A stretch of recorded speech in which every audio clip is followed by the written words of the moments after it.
Welcome to the Sporty Sibling podcast, where we score touchdowns and make baskets. Today, we're going to match off and talk about the NFL honors and the Super Bowl. Boom! Crazy weekend we had this weekend. NFL honors, Super Bowl Sunday, number 7, TB12. Just too much to talk about. Let's just get right into it, Eunice. And so first and foremost, offensive rookie of the year. Who did we give it to, Eunice? Justin Herbert. And I will say two factors came into this decision.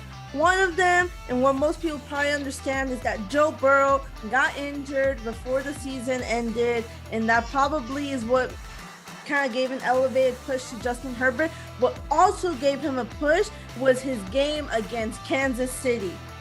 That was an amazing game that he had, and honestly, I don't get me wrong, I kind of wish Joe Burrow had gotten it, but I'm nonetheless happy and so overjoyed that Justin Herbert he's done amazing for his rookie year. He has a little bit more to work on, but hey, he's a rookie for a reason, but definitely deserves it. I can see very good things for him in the future. I completely agree. I mean, no one deserved him more than him. Now, this next guy, he was running through people. He had a crown on. Yes, ladies and gentlemen, we're talking about the Offensive Player of the Year, Mr. 2000, Mr. Derrick Henry. 378 attempts for 2,027 yards. That is 5.4 average yards per carry, 17 touchdowns. And on top of that, he caught 19 passes for 114 receiving yards. And he had 3 200-yard games. Mind you, they were against the Texans, but still, well, 2 of them were against the Texans, but still, that's pretty notable. I mean, that's still pretty good, and he made 2,000 yards. I mean, not many players, have done it, and there's only one active player that has done it before in Adrian Peterson. So, congrats. Very well deserved that one right there. For sure. I mean, everyone knew Derrick Henry was a beast. There's a reason why when the Ravens and the Titans played in the playoffs, what did every announcer on ESPN, TBS Sports, basically anywhere that talks about sports, what did they say? Control Henry and you'll win. And what did they do? They controlled Henry. And hey, there's a reason for that. He is such a threat in himself. He is crazy and he deserves a Super Bowl ring. And honestly, with the talent that he's already shown, he is gonna get one. If it's gonna be with the Titans, I hope so. If not, that's okay as well. He is amazing, great court running back. Definitely, if he continues like this, he's a future Hall of Famer for sure. I completely agree with you on that. This next one, what can we say about this man? He's gonna be a thorn in our side as Cowboys fan for many a year. He's a Buckeye, number 2 overall pick in the draft to the Washington football team, Mr. Chase Young winning Defensive Rookie of the Year. I mean, 42 tackles, 30 of them solo, 12 assists, 7.5 sacks in 15 games. I mean, had he played all the games, I could see him having at least 12 sacks, easy. This man is disruptive. He's just everything about him it was just great. I mean, I don't know. What can you say, Eunice? What can you say? There's nothing else you can say. I mean, 30 solo tackles for one rookie. That's crazy. It's very much hard to get that kind of number as a rookie, a defensive rookie nonetheless, especially knowing the NFC East is, in my opinion, one of the most competitive divisions, considering you can have the Cowboys winning one year, you can have the Eagles winning another year, you can have the Redskins winning another year, you got the Giants winning another year. It's never the same. We're the only division, I feel like, where you never know who's going to win it. And with him being in that and being able to do what he's done this year, for sure deserves this 100%. He's going to do amazing. He's honestly, if he continues down this road, we're going to see him gain Defensive Player of the Year. I completely agree with that. So, since we're in the defensive side of the ball, let's just talk about the steal of the night. The most horrible thing that the committee has done today. Mr. Aaron Donnell won Defensive Player of the Year award for the 3rd time in his career. Now, before we get into this comment, ladies and gentlemen, we're not taking anything against Aaron Donnell. Both my sister and I believe that he is a top defender, and when healthy, he can disrupt anyone in the business, okay? But looking at his stats statistically and singly, he was not better than TJ Watt. I mean, TJ Watt had 43 solo tackles, while Aaron Donnell only had 27. But Hershey, he was always double teamed. That's why he's good, because he should be able to beat those double teams, which he has, statistically speaking. Hershey, he was hurt. Then why did he win the crown if he was hurt? You know, I mean, 13.5 sacks. TJ Watt had 15. No, mind you, he had more forced fumbles in 4-2, but still, I mean, come on. Okay, fine. They're going to say, well, TJ Watt didn't do anything in the playoffs. Okay. But this is a regular season award. Come on. Come on. No, just no. I'm sorry, but this was the worst decision ever. Your thoughts, Eunice? No, I just completely agree. The carpet was swept from underneath TJ Watt's feet. Aaron Donnell just stole everything from him. Like my brother said, we both definitely agree. Aaron Donnell's an amazing defensive player, has an amazing career already. He's gonna continue having an amazing career. Probably gonna be a future Hall of Famer as far as I can see. And he deserves the awards that he's gotten before. And I'm not saying he wasn't gonna get a third award eventually for Defensive Player of the Year, but this year was just not his year. There was someone way better than him in pretty much almost every numerical term besides forced fumbles, and that is TJ Watt. TJ Watt, it was his year this year defensive wise. He was always one of the most talked about defensive players, and for good reason. His stats prove it, and it's just like you said, Hersa. It was a steal. Honestly, like, Aaron Donnell, you can win it next year, but this year was supposed to be TJ Watt's year. Hopefully he gets the same numbers or even better next year, and the committee is actually able to recognize him for that. Yeah, so with that being said, Aaron Donnell does become number 3 all time in sacks with 85.5 behind Hall of Famer, future Hall of Famer, and Cowboy great DeMarcus Ware who has 99.5, and of course number 1 Hall of Famer and monster Green Bay Packer Reggie White with 110 sacks. Of course, he joins only J.J. Watt and Joe Greene to win the Defensive Player of the Year award multiple times. So no, that's good for him, but we don't agree with that one. Now, what can we say about this next award? If they give it to anybody but this man, I was done watching football. Let's just talk about this man. 2018 against the Texans, broke his leg. Not just broke it, destroyed it. Multiple fractures, meaning the bone was sticking out, and he was like, oh Lord. Mind you, while he was in the hospital, he was still saying to his wife, can I watch the game? Then he almost lost his leg. And then he almost lost his life to an infection on his leg.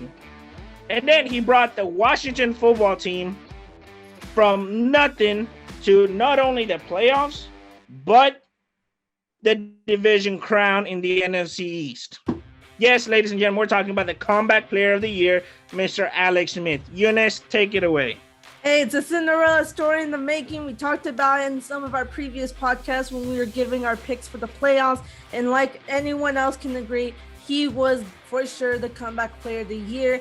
He came from almost losing his life, losing his leg, losing his career, to coming back, winning the NFC East, and then going off into the playoffs. Obviously, we didn't get to see the Cinderella ending that we had hoped for, but it does not diminish anything about him. Alex Smith is an amazing quarterback, definitely a future Hall of Famer in my opinion, and honestly, we're only going to see great things from him. He's going to be a thorn in our side as Dallas Cowboys fans, but you know what? Couldn't have it any other way. He deserves this award. Nobody else deserves it as good as he does, and well, we're just going to continue to see him be amazing.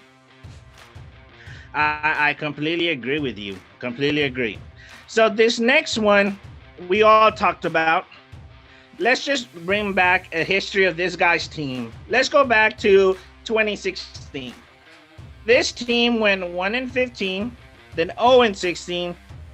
Then they were like, "Oh my God, I think we got something." In 7-8, then they were like, "Nah, we're gonna hire this guy out for nothing." Then went 6-10. Then they said, "We're gonna be adults and we're gonna hire an adult." And now they're 11-5, first time in the playoffs since like before you weren't even born. First 11 win in like 25 years. You know, we all know who we're talking about, the Cleveland Browns. No, Kevin Stefanski won the Coach of the Year award. Again, it was between him and the coach of the Dolphins. Either one was great. I think both of these organizations finally said, we're going to be adults and we're going to hire an adult. No, it was crazy. I mean, it was basically like day and night between these two franchises. I want to say like just wow, but saying wow is not even close to the amazingness that this team has really done. The Browns were truly the joke of the NFL, and now they were potentially one couple of good calls and a couple of good catches to make it into the Super Bowl or into the AFC Championship. I mean, what do you feel, Eunice? I mean, I honestly feel like he deserves it. I wouldn't have been mad if the Dolphins coach won, but honestly, in my opinion, I just felt I wanted him to win. You know, he took the Browns, who have been the laughingstock of the league for so many years, always been the first round pick for so many years, and didn't even get to use a lot of those first round picks. You know, they finally got their heads out of their arses. And you know what? They finally started playing. They finally started hiring people that actually knew how to play the game.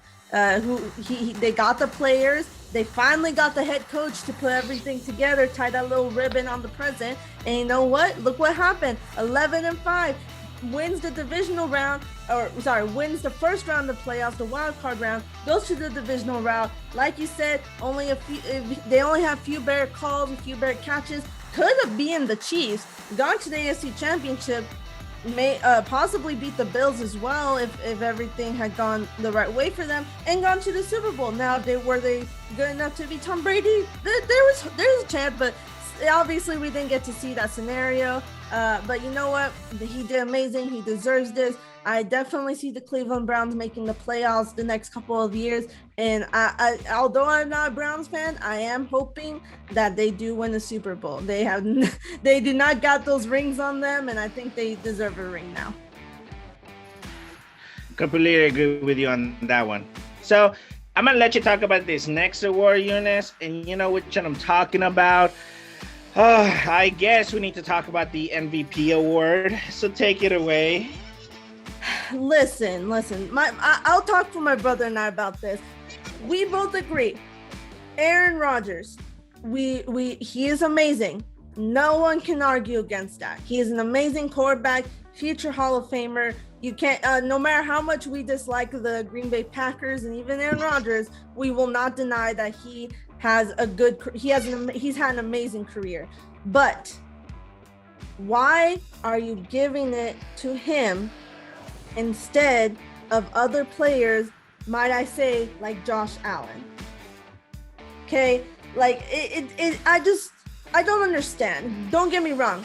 Aaron Rodgers still amazing, but he had the weapons. He had a good team, like with him. It wasn't just, if it was only him bringing the entire team to the NFC Championship, then hell yeah, he deserves that MVP award. But no, he had everything. He had the weapons. He had the offensive line. He had a good defense. Everything was right for him. It's no surprise really that he was able to make it to NFC Championship. Along with his own talent, he had the whole team being amazing.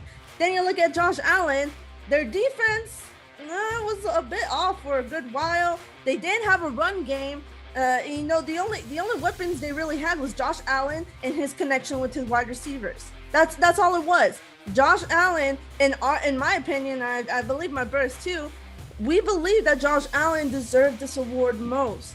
You know what, Aaron Rodgers, you're amazing, but it's the same with Aaron Donnell. It was not your year this year.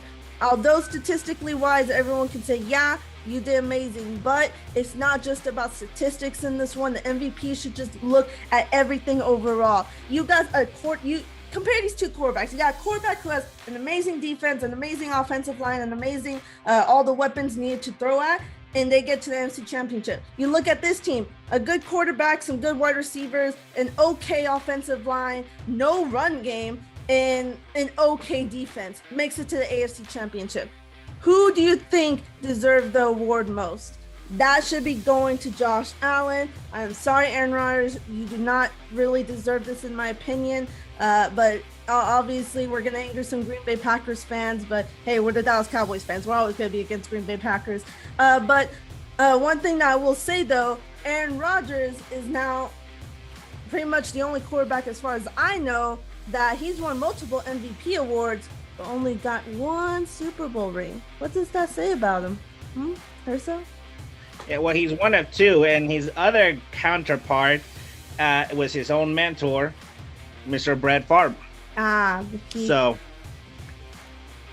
I don't know. This next award, this next award is one of my personal favorites, and I know it's one of yours as well. Yes. Sure. The Walter Payne Man of the Year Award. This award represents about community and helping out that community with their platform as football players. And for that, it went to the quarterback of the Seattle Seahawks, Mr. Russell Wilson. Now, he is the first quarterback to win the award since Eli Manning back in 2016, and the first Seahawks player to win it since wide receiver Steele Largent won it in 1998. Now, during this tremendous season, Wilson directed the efforts towards feeding children, their families, and the elderly. Him and his wife, Sierra, donated $1 million to Feeding America, among other organizations. He also partnered with Wheels Up to create Meals Up in an effort to combat food insecurity. As we know, a lot of people were at home, couldn't go to school. They may not have the means to eat, and that was the only way they could eat. And he was able to accomplish that. With his Why Not You Foundation, Wilson also joined with DoorDash and Rockefeller Foundation and United Way Worldwide to enlarge Ride United to deliver supplies and food to 175 communities across the country. Then, his endeavors to include plans his endeavors were planned to end systematic racism, which included Black Lives Matter, Love, Russell and Sierra messages on out-of-home billboards and digital message boards throughout the United States. He even said in his speech, love was the most important part of that billboard, because if we don't have love, we can't do anything. And I think both myself and my sister here today can both agree on that. He also partnered with I Am a Voter campaign to encourage voter registration for the 2020 election. So again, great stuff. And then even then, since his rookie season, he's been going to visit the Seattle Children's Hospital every Tuesday. So honestly, great man, somebody that I aspire to be, and I believe anybody could aspire to be like him. So perfect man to win the award. But where's what time it is, Eunice? Do I hear it? Can I hear the knock? Yes, it is the knock, ladies and gentlemen. It is time. It is time to talk about the most important knock all football players get and want. Time for the Hall of Fame. So first and foremost, coming in, 9-time Pro Bowler, 6-time All-Pro, 1-time Super Bowl champ, and Hall of Fame All-2000s team, Mr. Alan Frieneka. He played for the Pittsburgh Steelers, New York Jets, and Arizona Cardinals. Wonderful career, great offensive lineman, and was part of one of the longest plays in Super Bowl history. So again, very, very much well-deserved. Clap, everybody. Round of applause. Round of applause, people. Knock, knock again. This wide receiver, we all know him. We all love him, and people hated to play against him. He's a 6-time Pro Bowler, 3-time All-Pro, Hall of Fame, all 2010s team. Yes, Detroit, we're talking about Megatron, Mr. Calvin Johnson. Amazing. Really glad this man made it to the Hall of Fame. He played a very few years, but even in those years, 11,000 yards. 11,000 yards, ladies and gentlemen, and 83 touchdowns. Woo-wee! Lordy. I'm tired just thinking about them yards running. And I'm sitting down. He deserves it. That's all I can say is he deserves it. His career proves it for him. Next knock. Correct. This next knock comes from this man. He was there in 2003 when Tampa Bay made it to the hilltop. He helped take him to the hilltop. Yes, ladies and gentlemen. Yes, Tampa Bay. We're talking about your man, Mr. John Lynch. 9-time Pro Bowler, 2-time All-Pro, and of course, Super Bowl champion. I mean, he was such a great DB and safety. What more can you say? He was so quite deserving. He was a great man. Glad that he was able to make it, be a Super Bowl champ and be able to finally be enshrined in Canton. The only thing I wish is that he could have played this year with Tom Brady. Man, would that be a team? Oh, yes. Oh, whoo. So, this next knock. Oh, what can we say about him? Mr. Sheriff, the caveman. 14 Pro Bowls, 7 All-Pro, 2-time Super Bowl champ, 5-time league MVP, Hall of Fame All 2000 teams, 2003 Burt Bell Award winner, 2004 AP Offensive Player of the Year and Belt Bears Award, 2005 Walter Payne Man of the Year Award, 2012 AP Comeback Player of the Year Award, 2013 AP Offensive Player of the Year and Burt Bell Award. And one more thing, kryptonite to Tom Brady. The only one other person can say that, and that is, yes, ladies and gentlemen, first ballot Hall of Famer, Mr. Peyton Manning. I mean, what more can I say? Look at his stats. He took 2 teams in the same division to the Super Bowl. Most players can't say they did that, okay? And then on top of that, he did it 4 times. He went 4 times to the Super Bowl with each team. I mean, Eunice, take this one. Take this one. I can't even spoke right. What else can you say about Peyton Manning aside from just greatness? Okay, he's one of the greatest of all time. He proved it when he was still in the game. Even when he's out of the game, everyone will always recognize him and say, that's freaking Peyton Manning. Obviously, the thorn in Tom Brady's career for no matter how many Super Bowls he wins, no matter how many times he goes to the Super Bowl. And you know what? He was the first one to get the record of taking 2 different teams to the Super Bowl and winning. He's just amazing. What else can you say? An amazing man off the field. He won Payne Manning of the Year. He won Man of the Year for a reason. And hey, I mean, honestly, on the field, you gotta be scared because Payne Manning, when he gets on that field, you best be running because he throws and he throws far. Amen to that one. So let's hear again the knock. This next player, 9-time Pro Bowler, 4-time All-Pro, 1-time Super Bowl champ with the Green Bay Packers, did get drafted by the Oakland Raiders, Hall of Fame All 2000s DB, 1998 Defensive Player of the Year, and 2009 Defensive Player of the Year. Yes, ladies and gentlemen, we're talking about the Woodsman, Charles C. Woodson. Yes, God, what can I say? He deserves it so much. I mean, what a monster coming out of Michigan. Won the Heisman there. And he meets a very small group of players now that not only have won the Heisman defensively, but there is a Heisman Trophy winner making it into Canton. So all you kids watching out there, just because you don't win the Heisman doesn't mean you're not going to make it into the Hall of Fame. Remember, there's more undrafted agents in the Hall of Fame than first-round picks. I mean, hey, it's what it is.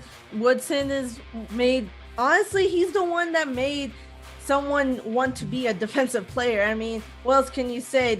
I have heard the saying before, if you want to be a good defensive player, you got to be like Charles Woodson. And there's good reason for that. Obviously, there's some other sayings, but Charles Woodson, his career speaks for himself. An amazing defensive player, was a threat to everyone on the offense when he was playing. You know what? Can't say anything more. He's done amazing even off the field now, being retired, being an announcer for ESPN, does amazing stuff. Congrats to him. He deserves it. Yes.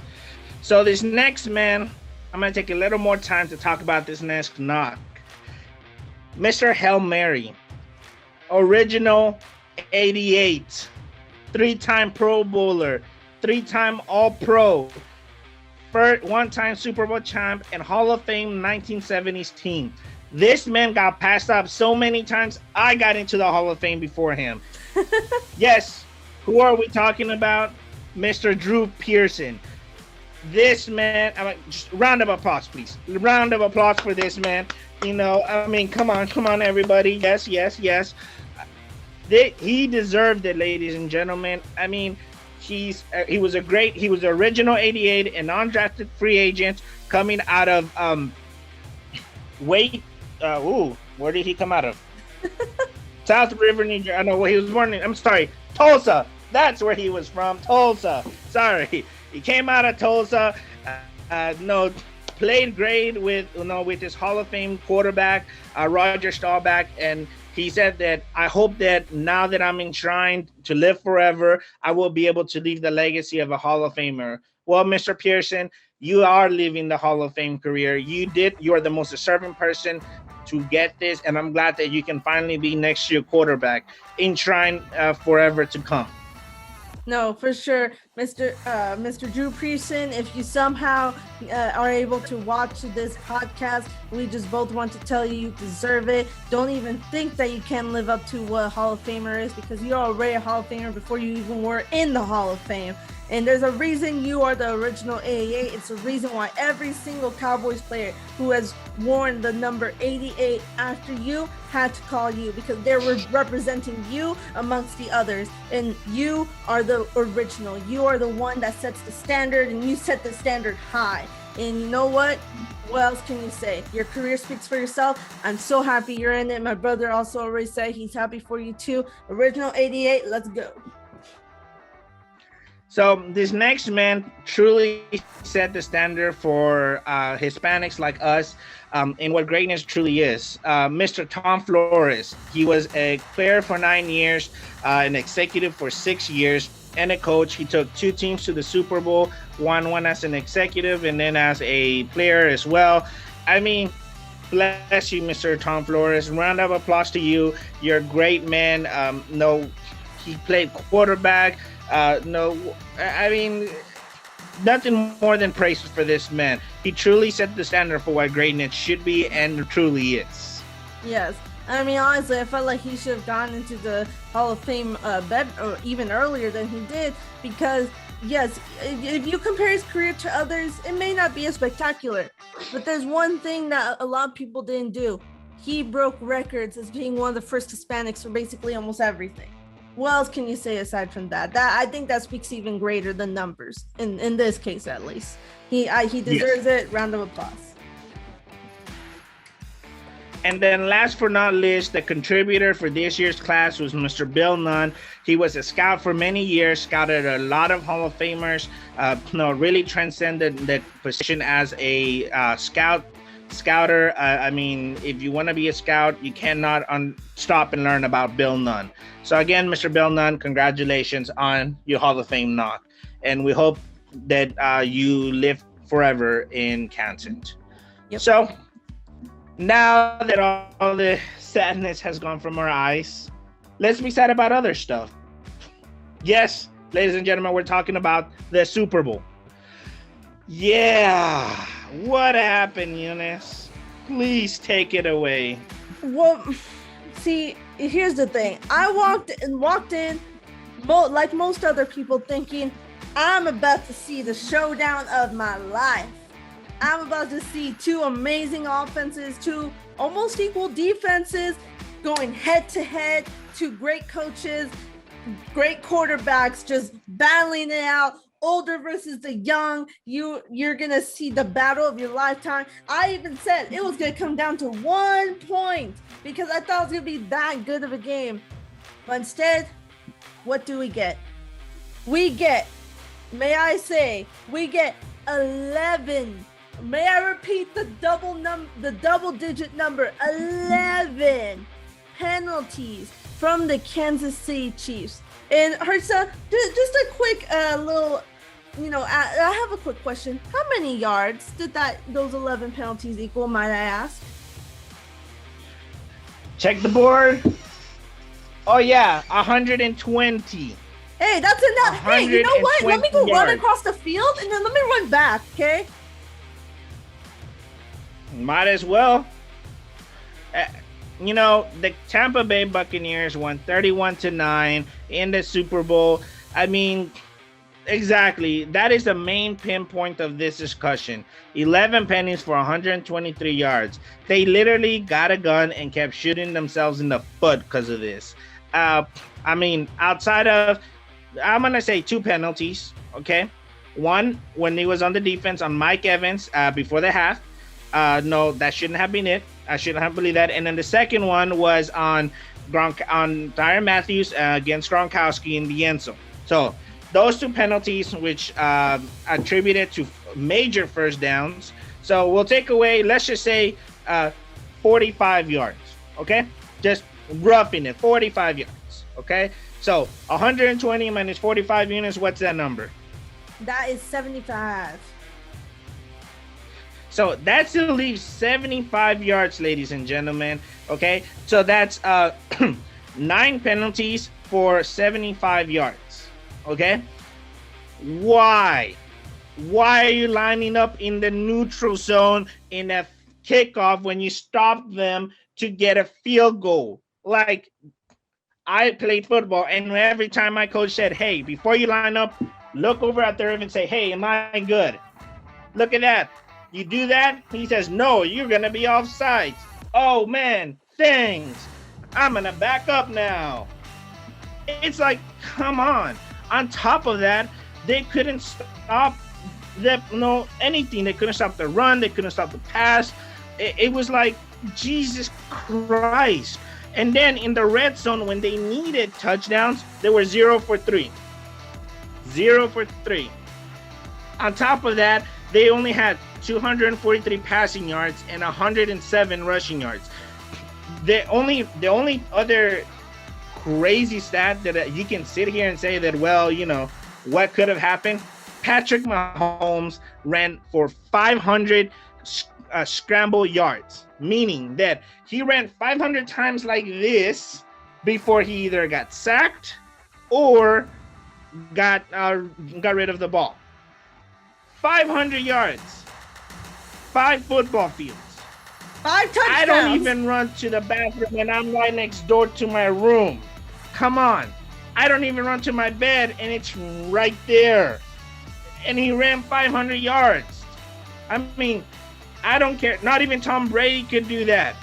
And we saw what a good defense did against Tom Brady in 2015 with Von Miller and DeMarcus Ware. We all remember that picture. So, I mean, come on. Hey, take it away from here, guys. But here's the thing. Here's the thing, though. You can't say that. No one can argue against my brother and I against this because you're just gonna reach a wall. Because anyone who disagrees with this fact is honestly not looking at the picture of the Super Bowl. Why is it that at the halftime, Andy Reid didn't look at the plays that had happened in the first half and say, you know what, maybe we should switch it up a bit because we ain't doing good right now. Why is it that the head coach of last year's reigning Super Bowl champs didn't look at what was going on in the first half? They went into the locker room 6-21. They were down by 15 points. Why didn't he say, you know what? You don't got an offensive line, Patrick? Okay, let's change the plan up. Let's maybe run the ball a bit. Let's try and make it to when we're doing the passing. We got short routes where you can just easily throw because we know you're scrambling. Okay, we know you're protecting. You know what? Maybe have Patrick Mahomes run a bit. And he did show that he could run. He ran for 33 yards. It may not be a lot, but hey, if you know he can run a bit, let him go. He may not be Lamar Jackson, but hey, he can still run. I mean, come on. Andy Reid, no one can disagree with me on this, or at least argue against me on this. Andy Reid is at least between 50 to 55% to blame for the Super Bowl loss because he didn't change the plan. You are the head coach. You are the one that connects everything as a whole. You are supposed to be able to change the plan when you see something isn't working. Okay, you can't leave it all up to Patrick Mahomes. He's an amazing quarterback. Even with this loss, that doesn't say that he's not a good quarterback because he did everything he could, but a good quarterback can only go so much. And you know what? He got tired eventually. And honestly, I will say this. This is a little off topic from the Super Bowl, but I'm going to mention it. If anyone's been watching the social media, people have seen Patrick Mahomes' mother and even fiance go after ESPN about this, and I agree. ESPN, you did not do your job correctly when it came to filming the Super Bowl. Every time you put the camera on Patrick Mahomes, you only showed him when he had just a look of frustration or defeat or sadness on him, and that is not how you should have been doing it. He had some good plays in there, and you did not film him correctly, and that I honestly agree that is not good on him because it's not good on them because he is an amazing quarterback. He did everything he could. There's only so much a good quarterback can do with a team, or he had to scramble. It's like you said, 500 yards. What are you gonna do? I mean, Patrick Mahomes can only do so much. Poor guy was scrambling like a chicken without a head. Like literally, I'm pretty sure if you go back, there's at least a whole 5 minutes where you just saw him. Where are they? Where are they? He was just running. He couldn't find anything. And what's he gonna do? I mean, honestly, it's just everything about that was just so frustrating. But you can't just blame the offense of the Kansas City Chiefs because the defense kept shooting themselves in the foot. They kept on making dumb decisions that they know they shouldn't have been making. And what does it do? It costs them yards. You're giving yards to Tom freaking Brady, the GOAT, the greatest of all time. He's already proven that whenever he gets an interception, or when someone gets an interception from the Tampa Bay Buccaneers, they get an interception, they get a fumble recovery. He's proven he can take a turnover to a touchdown. So why are you giving him yards? Why are you giving him yards to pass touchdown to Gronkowski, to pass touchdown to Leonard Fournette, to pass touchdown to Antonio Brown?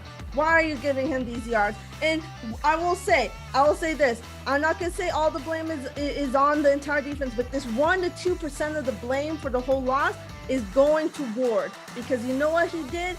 Tyrann Mathieu got a really good interception on Tom Brady. I believe it was in the second quarter, if I'm not mistaken, or the third quarter. He got an interception. It was all fair. But you know what happened? There was a penalty. You know who had that penalty? Ward. For what? Holding. And you know what? I kind of feel sorry for Mathieu because I know Mathieu got like 1 or 2 penalties after that. And although I definitely agree that you should never let the frustration take over you, especially in the Super Bowl, I cannot blame his frustration because he could have said, I got an interception on Tom Brady at the Super Bowl, and with where they would have been, which it would have been around the 40-yard line of the Tampa Bay Buccaneers, if I'm not mistaken, that could have been led to a touchdown. Even with all the stuff that were going on, they were not that down. I think at the time they were only down by 1 touchdown or 8 points, I believe. So they could have made that touchdown. It could have been a much different game. It could have been a closer margin. Who knows? Maybe if they made a touchdown right there, it could have been a whole different game. Maybe the Chiefs could have won from that 1 touchdown. That could possibly happen. But you know what? It didn't. What else can we say? Obviously, I will say this, and Hershey, you can get a little more into this. Tampa Bay Buccaneers defense, you guys came and played. Hershey, why don't you talk about this part, because you are the defensive guy between us. Yeah, I mean, defensively, Todd Bowles just said, no, screw it. We're just going to play our game. No, mind you, he didn't blitz a lot. Todd Bowles is known as the coach that blitzes. He blitzes like he goes to the bathroom and he's blitzing, okay? That's how much he blitzes, okay? And he didn't do that. He did it like 3-4 times in this game, okay? Number two, those yards after catch were the biggest wins for Kansas City. You catch it at the 3, they get 10. You catch it at the 10, they get 25. And what they did, they came and said, not today, honey. They wrapped those legs up and said, no. Okay? On top of all that, some of those catches that those players were doing, I mean, Travis Kelce, let's look at his statistics. 10 receptions for 113 yards. But I remind everybody what happened in at least 2 catches. Right at the numbers, drop. Right at the numbers, drop. Mind you, those are 2 critical catches because one would have been a first down, which means would have kept the ball, would have kept the clock running. It was still in the first half, meaning that they could have changed the outcome of the game. Number 2, the second one was in a third down, which would have made it third and manageable. And actually, I went back and I looked at it again. It was actually would have been, if he had caught it, mind you, would have been about 3rd and 2, meaning that now they had a choice. How do we work it? Do we go for it? Do we not go for it? Where are you at? No, and that right there, that was a point in the game where you knew that Andy Reid was just done, that the whole team was done. Everybody knows that Andy Reid will go for it on 4th down, and he would, and he didn't.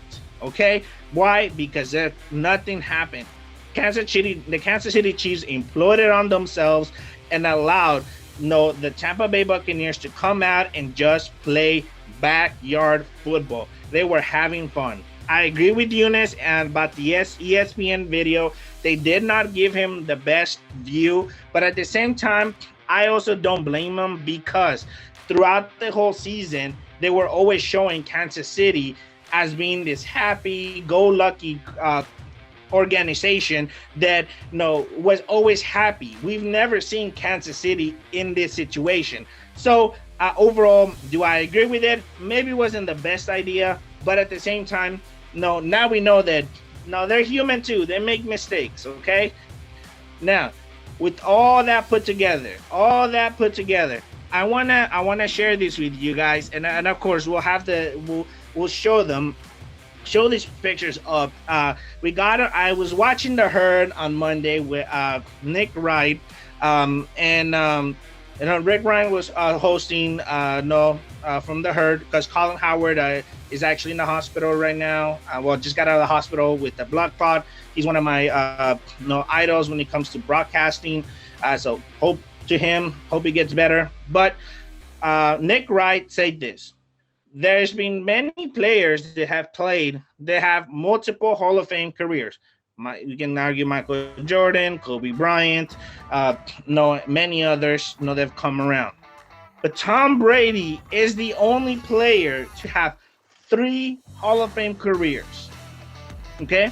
So, Hall of Fame career number 1, from 2000 to 2006. We call that the Troy Aikman phase. He had 5 divisional champ titles, 3 Super Bowls, 2 Super Bowl MVPs, and regular season MVP. Troy Aikman, no regular season MVP, 3 Super Bowls, 1 Super Bowl MVP, and 6 division titles. Now, why is that the Troy Aikman? Because he played like Troy Aikman. He had young teams. He had young talent. He was coming out. He was a young kid trying to prove himself to say, hey, I am here to run this team and be one of the greats. And yes, he has become one of the greats, just as Troy Aikman did. He took a team from nothing to something. Okay, mind you, he also got kind of thrown into the season, halfway through again when Drew Bledsoe got hurt, and during within the Buffalo Bills game, and then got kind of struck in. Same thing with Troy Aikman. he kind of got sent in the 1990 season with nothing. You know, I mean, he was a first round pick in '89, and then what happened? He was just kind of like blah. So, no, you have that. Then you have from 07 to 13. That we call that the Dan Marino phase. Okay, so Dan Marino and Tom Brady, they had 6 to 5 division titles. Okay, Tom Brady had 6, Dan had 5. 2 Super Bowl titles, 2-1 from Dan Marino. 2 Super Bowl MVPs. No, 1 from Dan Marino. And then 2 regular season MVPs, and then 3 for Dan Marino. Okay, now mind you, okay, that's all great and good. He did great. We've all remembered those Super Bowls. Okay, he also lost the Super Bowl twice in that time span to the Giants. But this season was really more on he was going to beat those records. This time right here was about records. Dan Marino, as we all know, is a Hall of Fame quarterback that was being able to make okay, who had all these great careers, passing yardage, touchdowns, TDs, everything, okay? And nobody can not deny how great Dan Marino was, all right? Tom Brady came in during those years and was all about getting those records, which he did, and he still holds them to this day. He's only battling between Drew Brees, going back and forth as who's going to get him. So, again, it's a great, this was just about being great by himself. As we can see in his before season, when we're the Troy Aikman phase, it was really more about, hey, we as a team, because he did have great teams around him, let's go win stuff. Now this is me. I am the greatest here. Let's prove me, myself, is the greatest. Then you go back down to the 14 to current, stage. That the Montana phase, okay? Mind you, now he has 4 Super Bowl titles, okay? He has 1 regular season MVP. Joe Montana had 2 regular season MVPs. But now it was about proving how good he can be. Okay, Joe Montana, the huge difference here was that Joe Montana tried to go to the Chiefs after winning everything in Kansas City, winning everything in San Francisco, and tried to take another team to the Super Bowl. Which he was not able to. He made it to 1 AFC championship and lost out after that. So Tom Brady finally was able to do what he couldn't do.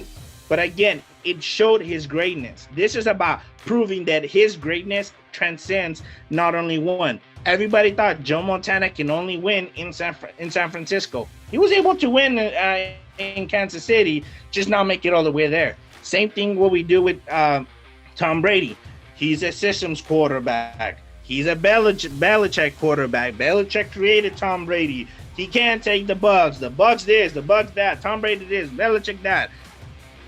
Ladies and gentlemen, he's a Super Bowl champ now. So Nick Wright truly put that in this sense of he truly does have 3 true Hall of Fame careers.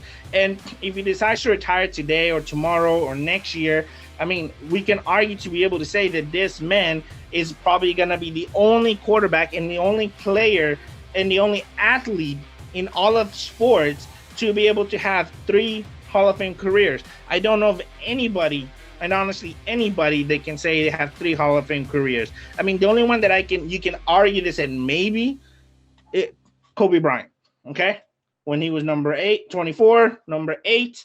And then, of course, we can say that his retirement was sort of a Hall of Fame career by winning a Grammy for his video, his charities, and, just inspirational talks. So if we want to go that way, fine. You can say Kobe Bryant was, 3 Hall of Fame. But in all honesty, as a player, Tom Brady has 3 Hall of Fame careers. Anybody that says that he's not the GOAT now is 100% wrong. This testifies to his greatness and how he is going to be a first ballot Hall of Famer. On top of that, I also want to say this. Nick Wright also stated what happens now to the Bucs. Okay? The Bucs have a couple of players that they need to look at. Okay? They're going to lose some people on defense, but that core is so young. Okay, so young. That defensive core is young. Okay, those wide receivers are young. Okay, mind you, Mike Evans, he's my age. He's been in the league for 7 years, and he was able to finally make it to the playoffs, and he's willing to give up his massive paycheck that he got to be able to keep the team together. No, they're gonna be able to get Antonio Brown back on a huge discount because he has nowhere to go in reality. Leonard Fournette, they might be able to get him on a 2-year short deal kind of thing, more incentive based, but that's fine. I think he's willing to go. So in reality, if they can reassure, get a little more backup on the defensive line, a little more backup on the offensive line, and really start looking at the future. In other words, start really looking at what is going to happen after Tom Brady, we can see a greatness continue to happen. I think that this year, the Tampa Bay should consider drafting a quarterback, letting him sit behind Tom Brady. In fact, tell Tom Brady, hey, we want somebody to replace you when you finally decide to retire. We want to know somebody. Who would you draft? And then let him go and scout. I mean, he was the GM, coaching, player, everything. So it was just, this is a game that we truly saw what greatness is. And we will never, ever see a game like this ever again. Even as much as my Dallas Cowboys, who we love, we will never see a game like that again. What else can you say? Tom Brady has won more Super Bowls than any team in NFL history. The New England Patriots have 6 Super Bowl wins. The Pittsburgh Steelers have 6 Super Bowl wins. Obviously, we know some of those games against the Cowboys. Okay, Tom Brady has 7. He's taken a team from the AFC and taken a team from the NFC to the Super Bowl to join Peyton Manning as one of only 2 quarterbacks to bring 2 different teams to the Super Bowl. Like you said, 3 Hall of Fame careers. Something else that you may not have mentioned, he's freaking Tom Brady. Okay, he's made to the Super Bowl 10 times. Okay, 10 times. People could only dream of making it to the Super Bowl 10 times. What else can you say about him other than just greatness? Okay, honestly, about retirement wise, as far as he's indicated, he ain't retiring until he's 60 years old. He's gonna be even 80 years old on that field. He's still gonna be whooping these young guys' asses because that's just freaking Tom Brady. Okay, he is the GOAT. He's not even just the greatest quarterback of all time. He is the greatest NFL player of all time. His record has been better than any other player, and even coaches wise as well. Every single coach, every single offensive player, every single defensive player. Tom Brady has built himself a legacy that pretty much is going to take years, decades, maybe even centuries to overcome. Okay, it may be possible in the future, but it ain't anytime soon because no one is showing the talent that Tom Brady has shown. He proves that age does not matter. Okay, he can be your grandpa, he can be your great grandpa, and he will still be winning Super Bowls. Okay, he's now the oldest. He broke his own record for the oldest player to make the Super Bowl. I mean, just believe that. Hey, I'm gonna break my own record. I'm gonna be a year older. Okay, well, I mean, he's so great that honestly, he's not even breaking other people's records. He's just breaking his own records at this point because he's the record holder. I mean, it's like you said, the only record I think he's really fighting for is against Drew Brees, and Drew Brees is even another quarterback that's like, well, he's gonna play till he's 62. So who knows? Most likely, Tom Brady's just not gonna retire until Drew Brees retires, and Drew Brees, he has no indication yet of when he's gonna retire. So who knows? I mean, honestly, I don't know what's gonna be like once Tom Brady retires. It's just so hard to imagine a season without hearing the name Tom Brady, whether it's during the regular season or during the playoffs or during the Super Bowl. It's just honestly, he's left a big footprint in the NFL, and you know what else can we do? But you know what? With that being said, that's our recap for the Super Bowl. You know what? It was not as we expected, but it's how it is. Okay. just make sure, go follow us on social media, follow RYM Network, catch us on Facebook for the RYM, Fridays, 8 p.m. Central Standard Time, 6 p.m. Pacific Standard Time. Anything you gotta say, Hersa? Follow our TikTok. I'll be posting down there almost daily. We have a new partner called Mr. Trash Panda. He'll be talking a lot of stuff here coming soon. But yes, other than that, have yourself a good night, a good day. Thanks and gig 'em. Bye.